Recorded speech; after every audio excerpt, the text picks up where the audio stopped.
சூப்பரா மணக்க மணக்க நம்ம தக்காளி சாதம் ரெடி ஆயிடுச்சு.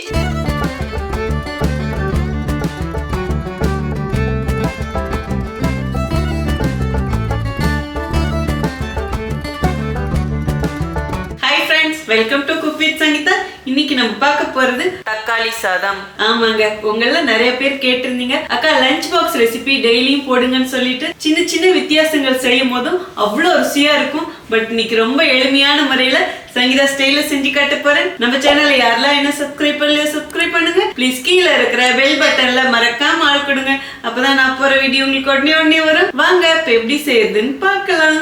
தக்காளி சாதம் செய்யறதுக்கு 1/4 கிலோ அரிசி எடுத்து குக்கர்ல வச்சிருக்கேங்க. சூடா இருக்கிற சாதத்தை அகலமான ஒரு பாத்திரத்துல கொட்டிடலாம். நான் எடுத்துருக்கிற அரிசி சோனா மசூரி அரிசிங்க. நார்மலா நீங்க சாப்பாட்டுக்கு எந்த அரிசி வைப்பீங்களோ அதுலயும் செய்யலாம். நான் சாதம் வைக்கும் போதே அதுல 1/2 டீஸ்பூன் எண்ணெயும் கொஞ்சம் உப்பும் போட்டுதாங்க வேக வச்சேன். இருந்தாலும் இப்ப சூடா இருக்கிற சாதத்துல ஒரே 1 டீஸ்பூன் எண்ணெய் விட்டுக்கலாம். அப்பதான் சாதம் ஒன்னோட ஒன்று ஒட்டாம இருக்கும். அப்படியே நல்லா ஸ்ப்ரெட் பண்ணுங்க. இந்த சாதமும் ஆறிடும், கட்டி இல்லாமையும் இருக்கும். இந்த சாதம் அப்படியே ஆறட்டுங்க. ஒரு பக்கம் எடுத்து வச்சிருங்க. அடுத்தது நம்ம ஸ்பெஷலா ஒரு மசாலா அரைக்கணுங்க. அதுக்கு தேவையான பொருட்கள் பார்த்தெல்லாம் சின்னதா 2 பட்டை உடைச்சு வச்சிருக்கேன். அதோட 3 கிராம்பு எடுத்திருக்கேன். பட்டை கிராம்பு ரொம்ப கம்மியா போடணும். இதோடைய 1/2 டீஸ்பூன் மிளகு, 1/2 டீஸ்பூன் ஜீரகம், ஒரே ஒரு ஸ்டார் மட்டும், கொஞ்சமா கல்பாசி, 3 ஏலக்காய், இதோட 1/2 டீஸ்பூன் உலர்ந்த வெந்தயக்கீரையும் எடுத்து வச்சிருக்கேன். அதாவது கஸ்தூரி மேத்தி. இது போடும் போதும் நல்ல ஒரு வாசனையும் டேஸ்டும் கிடைக்குங்க. அது கூடவே 1 டீஸ்பூன் மல்லி விதையும் 1 டீஸ்பூன் சோம்பும் எடுத்திருக்கேன். ஸோ இவ்வளோதாங்க தேவையான பொருட்கள். இப்போ இது எல்லாத்தையும் நம்ம மிக்சி ஜார்ல போட்டுக்கலாம். தண்ணி ஊத்தாம இதை ட்ரையா கொரகொரப்பா அரைச்சி எடுத்துட்டு வந்துடுறேன். இந்த மாதிரி அரைச்சி எடுத்துக்கணுங்க. நம்ம செய்ய போற தக்காளி சாதத்துக்கு வேற எந்த மசாலா பொடியுமே போட வேண்டாம். இது மட்டுமே போதும். இப்போ இந்த மசாலா பொடியும் ஒரு பக்கம் வச்சிடுங்க. இப்போ தக்காளி சாதம் செய்யறதுக்கு தக்காளி தொக்கு ரெடி பண்ணும். அதுக்கு ஸ்டவ் ஆன் பண்ணி ஒரு பாத்திரம் வச்சுட்டு 1 டீஸ்பூன் நெய் போட்டுக்கலாங்க. நெய் போடுறது ஆப்ஷனல் தாங்க, இருந்தா போடுங்க, இல்லைன்னா பரவாயில்ல. இதுல கொஞ்சமா எண்ணெயும் விட்டுக்கலாங்க. நான் தேங்காய் எண்ணெய் தான் விடுறேன். நீங்க நார்மலா எந்த எண்ணெயில சமைப்பீங்களோ அதுலயும் செய்யலாம். எண்ணெய் காஞ்சிருச்சுங்க. இதுல கடுகு 1/2 டீஸ்பூன் போட்டுக்கலாம். கடுகு பொரியுதுங்க. இதோடையே 10 பல்லு பூண்டு தட்டி வச்சிருக்கேன், அதுவும் போட்டுக்கலாம். அதாவது 1 கட்டி பூண்டு போடுங்க, சூப்பரா இருக்கும் டேஸ்ட். எந்த அளவுக்கு பூண்டு போடுறோமோ அந்த அளவுக்கு நல்லா இருக்கும். அடுப்பனால் மீடியமா வச்சுக்கோங்க. இந்த பூண்டு லேசா செவக்கட்டும். பூண்டு செவக்க ஆரம்பிச்சிருச்சு. இதுலேயே 2 காஞ்ச மிளகாய் போட்டுக்கலாம். நான் எங்கெல்லாம் காரம் போடணும் அங்கே உங்களுக்கு தகுந்த மாதிரி போட்டுக்கோங்க. இதோடையே சின்ன வெங்காயம் 1 கைப்பிடி எடுத்து கட் பண்ணி வச்சிருக்கேன், அதுவும் போட்டுக்கலாம். சின்ன வெங்காயம் இல்லைன்னா பெரிய வெங்காயம் 1 பொடியாக கட் பண்ணி போட்டுக்கோங்க. இதோடையே 2 பச்சை மிளகாய் கட் பண்ணி வச்சிருக்கேன், அதுவும் போட்டுக்கலாம். இந்த வெங்காயம் கண்ணாடி நிறத்துக்கு வந்தால் போதுங்க. நம்ம சாப்பிடும் போது அப்படியே வெங்காயம் வாய் கிடைக்கும். வெங்காயம் நல்லா வதங்கிடுச்சுங்க. இதோடையே நம்ம பொடி பண்ணி வச்ச மசாலா பொடியும் போட்டுக்கலாம். நான் அடுப்பணல் மீடியமாக வச்சுதாங்க இது எல்லாத்தையும் வதக்கிட்டு இருக்கேன். எண்ணெயிலே ஒரே 1 நிமிஷம் இந்த மசாலா வதக்கலாம். அப்போ தான் பச்சை மணம் போகும். வா, சரியான வாசனைங்க இந்த மசாலா. இதோடையே கொஞ்சமாக புதினா இலை எடுத்து வச்சுருக்கேன், அதுவும் போட்டுக்கலாம். கொஞ்சமாக கொத்தமல்லி இலையும் போட்டுக்கலாம். கொஞ்சம் கருவேப்பிலையும் போட்டுக்கலாம். எல்லாத்தையும் ஒன்று சேர்த்து கலரி கொடுங்க. புதினா இலை இருந்தால் கண்டிப்பாக போடுங்க. நல்லா பிரியாணி சாப்பிட்ற மாதிரி டேஸ்ட் வரும்.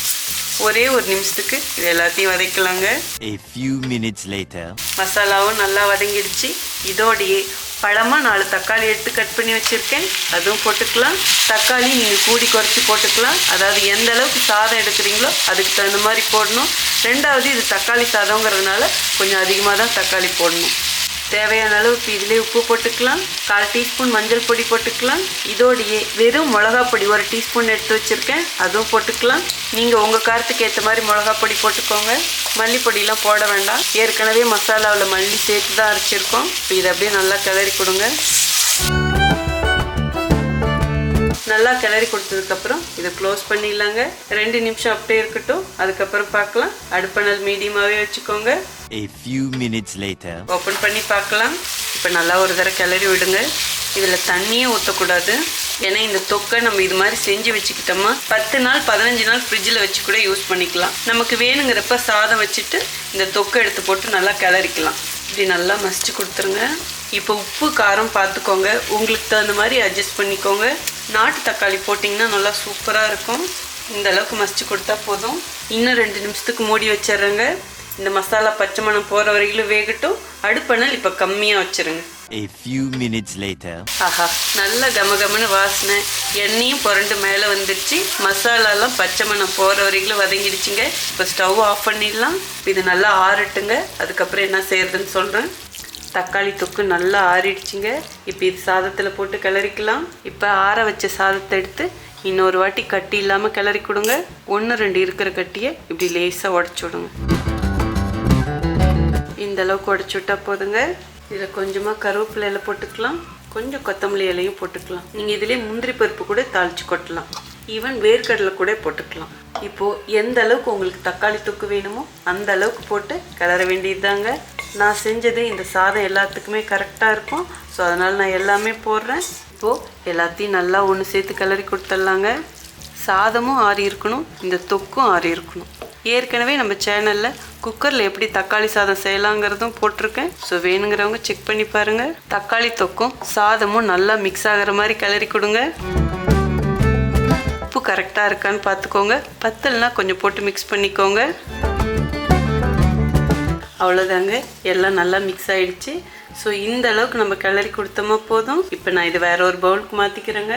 சூப்பராக மணக்க நம்ம தக்காளி சாதம் ரெடி ஆயிடுச்சு. வாங்க எப்படி இருக்குன்னு டேஸ்ட் பார்த்தலாம். இப்போ எப்படி இருக்குன்னு டேஸ்ட் பார்க்கறதுக்கு முன்னாடி உங்களுக்கு தேவையான டிப்ஸ் கொடுத்துட்றாங்க. தக்காளி சாதம் பிடிக்காதவங்க யாருமே இருக்க மாட்டாங்க.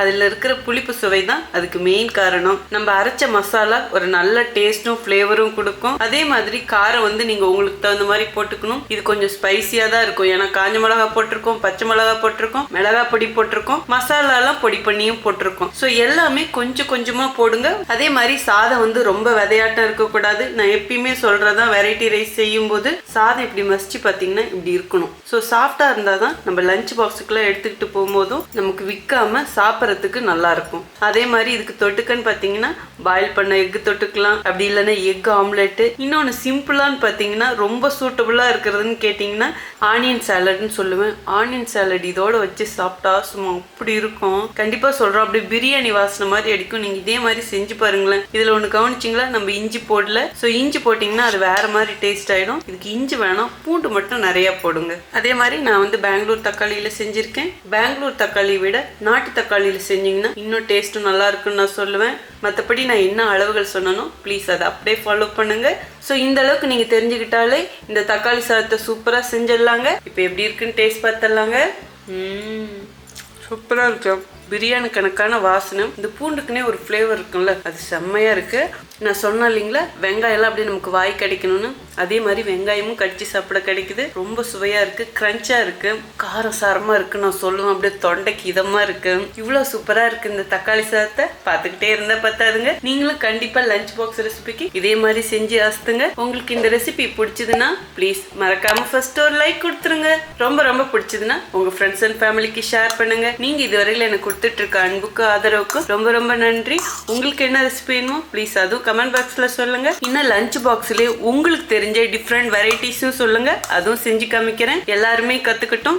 அடுத்த ஒரு ஸ்பெஷல் வீடியோல சந்திக்கிறதுக்கு முன்னாடி ஒரு ஹம்பிள் ரிக்வெஸ்ட் இருக்கு. ஃபேஸ்புக்லயும் குக் வித் சங்கீதா பேஜஸ் இருக்கு. ப்ளீஸ் அதுவும் அப்படியே லைக் பண்ணி ஃபாலோ பண்ணிக்கோங்க. ஸோ அடுத்த சூப்பர் ஸ்பெஷல் வீடியோல பார்க்கலாம். See you, bye bye, love you all.